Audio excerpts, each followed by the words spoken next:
सारी जिंदगी कहा रब राजी हो जाए, रब राजी हो जाए, कभी खुद भी तो रब से राजी होकर देखो ना। रदी अल्लाह अन्हुम वरदू अन। अल्लाह ने मोमिन की शान ये बयान की है कि उससे अल्लाह राजी होता है और वो अपने अल्लाह से राजी होता है। सहाबा से अल्लाह राजी था और सहाबा भी अपने अल्लाह से। हजरत सुफियान सौरी दुआ मांग रहे थे, या अल्लाह राजी हो जा, या अल्लाह राजी हो जा, या अल्लाह राजी हो जा। तो हजरत राबिया बसरिया पर्दे के पीछे थी, उन्हें जलाल आ गया, कहने लगी सुफियान बस कर।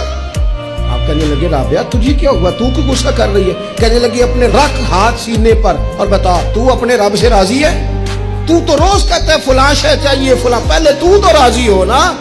फरमाने लगी तू ही आज तक राजी नहीं, पहले तू कह मालिक तूने जिस हाल में रखा है मैं राजी हूं। तू राजी हो वो तो करीम ही बड़ा है, तेरे दो आंसुओं से भी राजी हो जाएगा।